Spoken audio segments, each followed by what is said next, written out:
Buen día, mi nombre es Manuel Mesías Acurio Diegues, soy estudiante de la carrera de Comercio Exterior de la materia de Aprendizaje de la Comunicación Humana.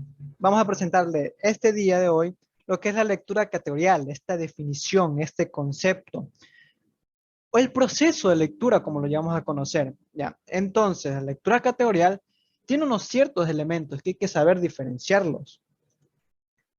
Los elementos de la lectura categorial, primero tenemos la tesis. ¿Qué es la tesis? La tesis es esta columna vertebral, es esta idea a defender que debemos tener muy en cuenta porque no puede haber un tal vez, tiene que ser un sí o un no. Tenemos que apoyar cierto, o sea, debemos tener una opinión acertada, una opinión en desacuerdo ante esto.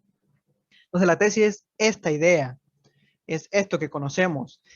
Las proposiciones argumentales son aquellos argumentos que sencillamente nos van a ayudar a ordenar todo esto, es decir, es una ayuda, es un argumento principal ante todo esto, ¿ya?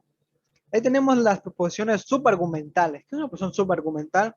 Proposición subargumental es esta idea secundaria, esta idea que tiene también, digamos, cierto apoyo, pero es bajo la argumental, bajo la principal.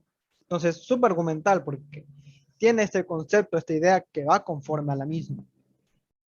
De ahí tenemos que son las proposiciones derivadas. La derivada es una proposición que, como tal, no llega al mismo camino de la principal, por eso el nombre derivada, porque, digamos, viene de esta, pero por otro camino, es algo que viene, es decir, se desprende de la principal, pero lo que nos logra, lo que queremos lograr con esto, es tener un concepto, digamos, más abierto, más pensante, un poco más alejado de lo principal, pero que a la vez apoya la idea. De las proposiciones definitorias son aquellas, digamos, algo que te va a llegar a definir, algo que ya es concreto, algo que es lo que tiene que llegar a ser, y por ende es igual de importante esa proposición que cualquiera de las demás. Ahora, para analizar esto de aquí, vamos a analizarlo en un párrafo del amor al prójimo de Así habló Zaratustra de Friedrich Nietzsche. Entonces, aquí podemos hablar de amor al prójimo. Es un párrafo, es un pequeño capítulo de este libro. La tesis principal nos dice que os aconsejo yo el amor al prójimo.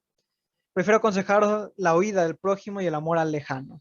¿Qué nos quiere decir esto? La idea principal de amor al prójimo en este libro, este párrafo, es sobre, principalmente sobre un amor a lo lejano, a la meta, algo que queremos conseguir, y no el amor al prójimo, una persona, y depender ciertamente de esa persona. Entonces, esa es la tesis principal, es lo que nos quiere dar a entender. Amor a lo lejano, amor a algo tan lejano como puede ser nosotros mismos.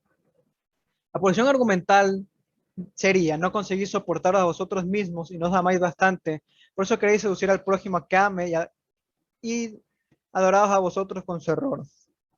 Es decir, aquí lo que explica principalmente es la idea de decir un argumento, porque está hablando sobre que no nos soportamos a nosotros mismos de cierta forma, hay cierta hipocresía en algunos aspectos, es por eso que necesitamos de ese prójimo que nos ayude, ese prójimo, digamos, que nos alabe, como quisiéramos que nos alaben, porque no podemos hacerlo nosotros mismos solos, esa es una posición argumental.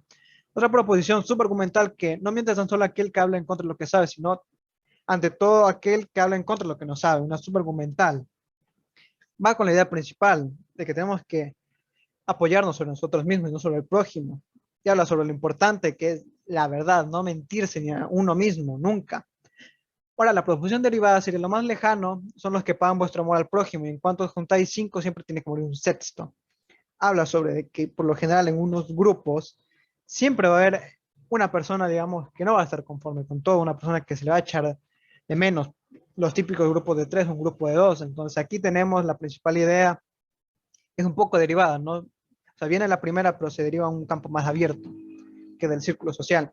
Las proposiciones definitorias, el uno va al prójimo porque se busca a sí mismo y el otro porque quiere perderse. Vuestro mal amor a vosotros mismos es lo que os tuerca la soledad en prisión. Es decir, esta presión definitoria ya estamos teniendo en cuenta lo que es el amor al prójimo y cómo nosotros mismos debemos hacer que esta prisión, que nos sentimos solos, no sea una prisión.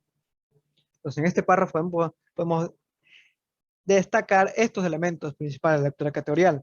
que aquí están, se encuentran todos aquí. Ahora, ¿cuáles son los pasos de la lectura categorial? Los pasos para hacer una lectura categorial, identificando todo. La codificación terciaria consigue comprender las ideas principales, los argumentos. Como ya los vimos, son todos estos. Es decir, comprender las ideas, tal idea que sí, tal idea que no. Decodificar todo poco a poco. Análisis elemental consiste en separar una a una las macro proposiciones principales. Lo que vimos acá, las proposiciones argumentales, es separar esto, separar argumentales, subargumentales, definitorias, derivadas, ir encontrando todo esto. Identificar la tesis es muy importante, porque las demás posiciones se deben y convergen hacia esto y derivan del mismo. La tesis es la columna, es todo lo que tiene esto. Confrontar la tesis y idea principal consiste en realizar el análisis del texto, verificando la tesis, confrontándola con las proposiciones. Se deben tener en cuenta que las proposiciones o ideas secundarias encajen con la tesis. Es tener la tesis con la idea principal porque hay argumentos que van a apoyar, pero a la vez difieren un poco con la misma, porque trata de crear una argumentación, un pensar, una reflexión en el documento, en el proyecto. Releer el documento se desarrolla una síntesis teniendo en cuenta el análisis para luego plantear un esquema de las ideas. Se debe encontrar el artefacto categorial que descubrir las organizaciones, es decir, releer todo el documento, tener una idea principal, una organización, tener todo tan estructurado que se nos sea fácil entenderlo y leerlo. Entonces, la lectura categorial, para dar un resumen súper rápido todo esto, tiene elementos importantes, elementos que hay que tener muy en cuenta para tener, digamos, esto, una estructura, tener como, digamos, un esqueleto humano, prácticamente, saber dónde están las partes de todo, saber qué es el texto, qué trata de decirnos, qué trata de defender. La lectura categorial viene de esto y para esto, entonces, es un resumen de una lectura categorial, como el mismo nombre lo dice, categorías, entender su estructura y cómo está hecha. Gracias.